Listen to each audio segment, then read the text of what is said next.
wanted to share my experience with this because this is to date the biggest mural I've done. I always say each one I do is my favorite, but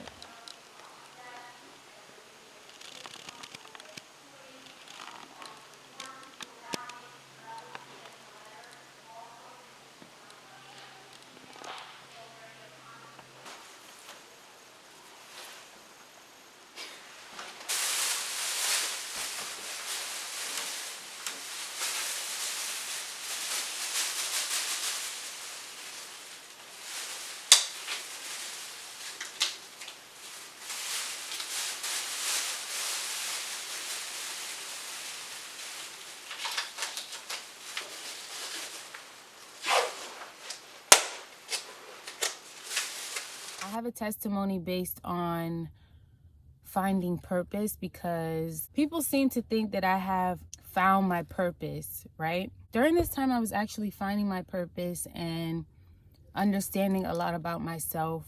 So I'm going to take you back to May. I'm going to bring you back into that mindset. Actually, more so like the end of April. This was my third mural, but I didn't expect it to happen during quarantine.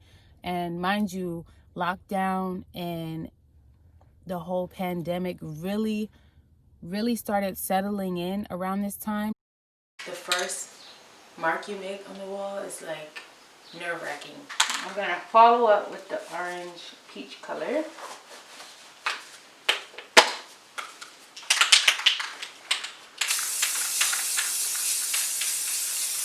It looks crazy, but I see it. So when I got this phone call, it was like a fire under my tail. My client was basically ready to start like that day, and I was not in a good headspace to start. She insisted that I get myself together because the baby was coming. I love this one. A lot of this will be jungle, forest, tree, branch. So I don't want to waste too much paint because this is just a base for the scenery. She wanted to finish the room in time so that there would be no toxins or paint smells when the baby arrived. So, you know, even though I did it in May, June, yeah, I had to get this done.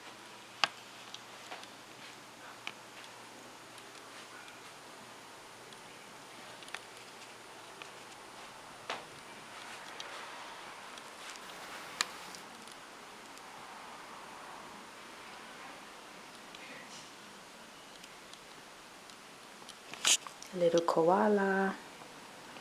We have the trees, some flowers I set up, another plant.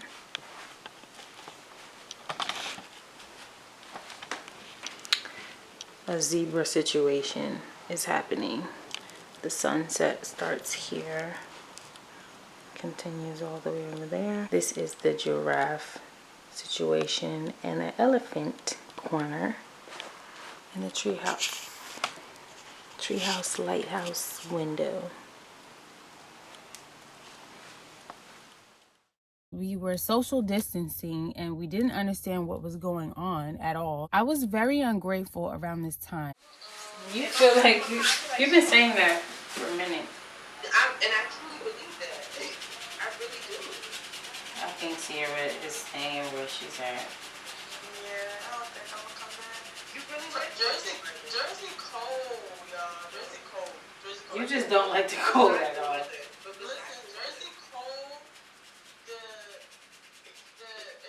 like to live in Jersey. For phase one of the mural itself, I really had to focus on the anatomy. This was one of the biggest murals I've ever done to date, and I learned that if I ever do something of this size again, I would definitely need a team. I was by myself, so I had to prepare and I just took my time. So with phase one of the artwork itself, I really just had to focus on the anatomy of what I was painting. She gave me some ideas of what she wanted. She wanted a zebra, giraffe, koala, and the elephant. I knew that that had to be done for sure. And then she had a picture of a sunset that she really loved. The sunset we had to customize into a sunrise so that it wouldn't be too dark in the room.